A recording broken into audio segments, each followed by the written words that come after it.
अपनी खेती से वांछित उपज न लेने के कई स्थितियाँ आती है। जैसे कि मैं आपको बताया, कुछ ऐसी बातें हैं जिनको किसान भाई अक्सर नज़रअंदाज करते हैं, जिससे उसको अच्छी उपज न प्राप्त होती है। जैसे कि मैं आपको कहता हूँ कि बीज उत्तम, पहले ही मैं बताया कि अनुशंसित प्रभेद का किस्म को चुनाव करना है, उसका गुणवत्ता वाला बीज को ही लगाना है। लेकिन बीज को लगाने के पहले ज़्यादा ज़रूरी है बीज को अनुशंसित दवाओं से बीज उपचार करके ही लगाए, जिससे क्या होगा कि मिट्टी जनित रोग या फिर बीज से होने वाले रोगों से छुटकारा या निजात मिल सकता है। तो बीज बोने के पहले ज़रूरत है कि अनुशंसित मात्रा में जो भी दवाई बताई जाती है उसके द्वारा बीज को उपचारित कर ही बुआई करें। जैसे हम लोग कहते हैं कि बीज से कैप्टन, थीरम या बैबिस्टिन नामक दवा जो बाज़ार में उपलब्ध है, उसका 2 ग्राम प्रति किलोग्राम बीज के दर से उपचारित कर ही बुआई करें, जिससे बीज या मिट्टी से होने वाले रोग से फसल को बचाया जा सके। बीज उपचारित करने का जो तरीका है, किसान भाइयों को, अगर आपके पास सीड ट्रीटमेंट ड्रम अगर उपलब्ध है तो वो एक मशीन है, वो एक यंत्र है जो बहुत ही उपयोगी यंत्र है और ये बहुत ही कम लागत में मिलती है। ये यंत्र में आप क्या करते हैं, अनुशंसित मात्रा में बीज को डालते हैं और अनुशंसित मात्रा में जो बीज उपचारित करने की दवा को डालते हैं उसके बाद वो हैंडल के द्वारा उसको चालित कर देते हैं, ताकि ये घुल मिल जाता है और आपस में बीज के ऊपर में ऊपरी सतह में ये एक लेप की तरह ले लेता है और इस तरह से बीज जो है वो संशोधित हो जाता है। ये जितने भी पूरी मात्रा में बीज आप जो अनुशंसित दवाई आप इसमें डाले हैं वो चारों तरफ से उसमें संशोधित हो जाते हैं, यानी उसमें बीज लग जाते हैं और इस तरह से संशोधित करके आप लगा सकते हैं। इसके अलावा भी अगर ये ड्रम उपलब्ध ना हो तो किसान भाई अपने यहाँ मिट्टी का घड़ा होगा, उस घड़ा में जो अनुशंसित मात्रा में बीज और दवा को मिलाकर आप अच्छी तरह से हिला देते हैं, जिसके कारण एक चारों तरफ बीज की चारों तरफ एक परत पड़ जाती है दवा की और इस तरह से बीज उपचारित हो जाती है। उपचारित किया हुआ बीज को यथासंभव बहुत जल्द ही बुआई कर देनी चाहिए। कि मैं बताया कि खरपतवारनाशी दवा का इस्तेमाल करना, वैसे भी तो ये हमेशा ज़रूरत के मुताबिक ही खरपतवारनाशी दवा का इस्तेमाल करना चाहिए। अगर आपके पास श्रम उपलब्ध है, अगर आपके पास फैमिली लेबर्स है, अगर आप हाथ से घास को उखाड़ सकते हैं तो निश्चित रूप से उससे कीजिए। या फिर अगर आप लाइन पे बुआई करते हैं, कतार पे बुआई करते हैं, तो बहुत सारे यंत्र हमारे यहाँ उपलब्ध है, जैसा हम कोनो वीडर्स कहते हैं, इसको चला के भी हम खरपतवार को निकाल सकते हैं।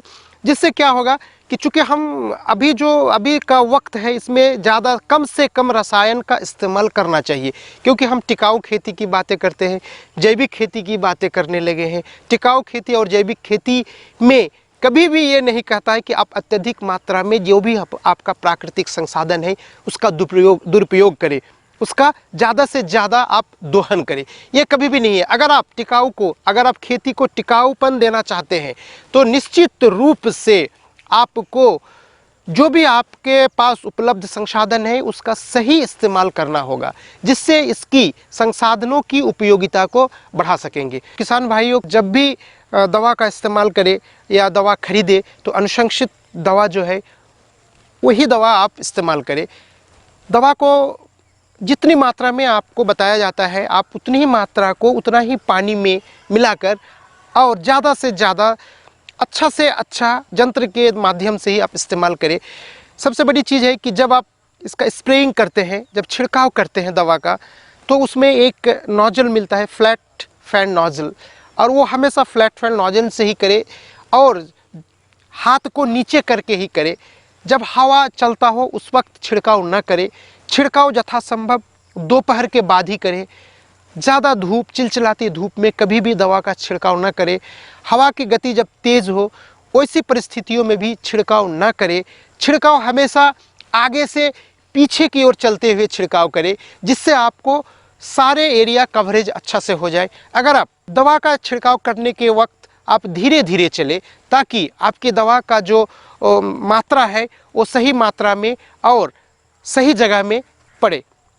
इन सारे बिंदुओं को, इसको करने के पहले किसान भाई हमेशा अपना ग्लव्स का इस्तेमाल करें, मास्क लगा ले और इन सारे सावधानियों को बरतने के बाद ही दवा का अनुशंसित मात्रा दवा का ज़रूरत के मुताबिक इस्तेमाल करें। इन सारे बिंदुओं को ध्यान देने की ज़रूरत है। तो मैं किसान भाइयों को ये बताना चाहूँगा कि आप अंधाधुंध मात्रा में, ज़्यादा मात्रा में जो मन सो दवा खरीद कर कतई इस्तेमाल ना करें।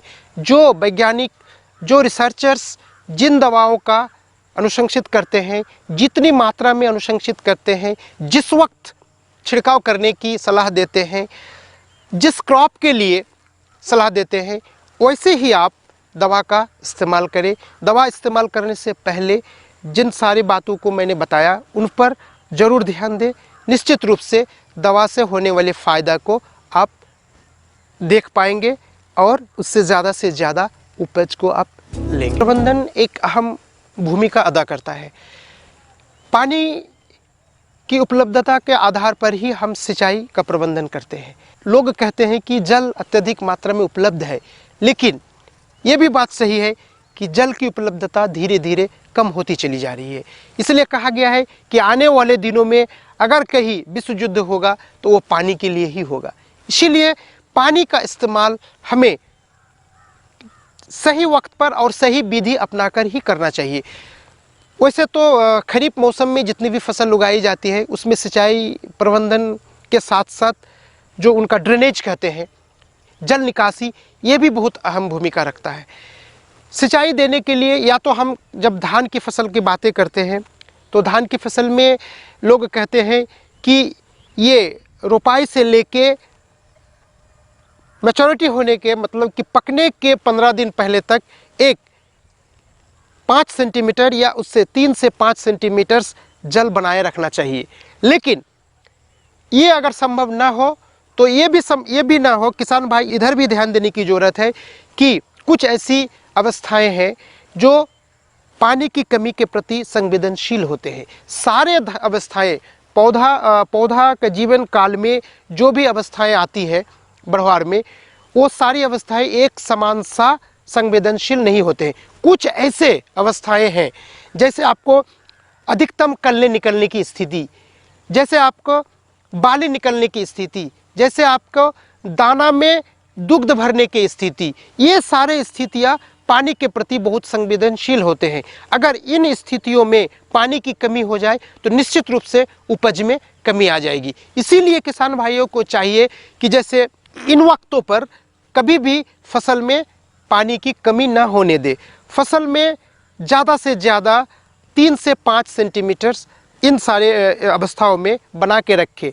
एक बात है, बाकी अवस्थाओं में सिर्फ अगर संतृप्त ज़मीन हो उससे भी काम चल जाएगा। लेकिन ध्यान देने की बात है, किसी भी परिस्थिति में धान की खेत में दरार ना आने पाए, इतना ना सूख जाए कि उसमें दरार आ जाए। अगर उसमें दरार आ जाएगा तो बाद में जब आप पानी का प्रबंधन करेंगे, सिंचाई देंगे, तो इससे ज़्यादा पानी की बर्बादी होगा, नीचे चला जाएगा और आपकी फसल उत्पादन में जो लागत है वो लागत बढ़ जाएगी। इसीलिए फसल उत्पादन की लागत को कम करने के लिए ये ज़रूरी है, ये आवश्यक है कि जो भी हम उपादान का इस्तेमाल करें, चाहे वो बीज का इस्तेमाल करें, चाहे वो खाद और उर्वरक का इस्तेमाल करें, चाहे वो सिंचाई का इस्तेमाल करें, चाहे वो जो भी तरह की आपकी फसल सुरक्षा प्रदान करने के लिए रसायन का इस्तेमाल करें, ये अनुशंसित मात्रा में सही वक्त पर और सही विधि अपना कर ही करना चाहिए, जिससे इन सारे उपादानों की उपयोगिता बढ़ जाएगी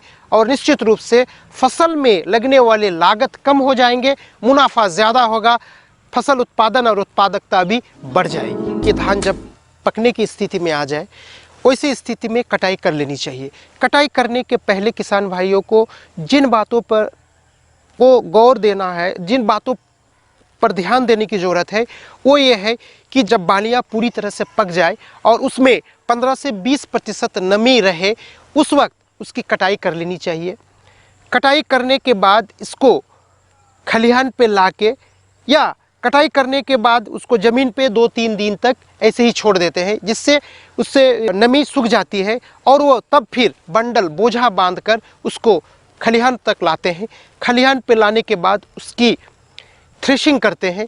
थ्रेशिंग करने के बाद जब बीज हमारे पास जो थ्रेसिंग करने के बाद जब हमारे पास जो ग्रेन आ जाते हैं, जो बीज उपलब्ध हमें हो जाती है, वो बीज को भंडारण करने के पहले अच्छी तरह से धूप में सुखा लेनी चाहिए। धूप में बीज को सुखाने का मतलब ये है कि बीज में उपलब्ध नमी की मात्रा को सही स्तर पर लाना है। यानी हम ज़्यादातर कहते हैं कि जो धान्य फसलें हैं, खाद्यान्न फसलें हैं, इनका भंडारण करने के लिए इसमें जो उचित नमी है वो हम कहते हैं 10 से 12% जब नमी आ जाए, वो नमी सुरक्षित भंडारण के लिए काफ़ी है। अगर ज़्यादा नमी होगा तो भंडारण में कई तरह के क्षति हो जाएगी। ज़्यादा अगर आपके पास नमी होगा तो ज़्यादा गर्मी पैदा होगी, ज़्यादा गर्मी पैदा होगी तो गुमस वाली स्थिति होगी। गुमस वाली स्थिति जब होगी तो स्टोर्ड ग्रेन पेस्ट की उसमें अधिकता आ जाएगी और उसकी गुणवत्ता यानी कि जर्मिनेशन और वायबिलिटी जिसको हम लोग कहते हैं वो कम हो जाएगी।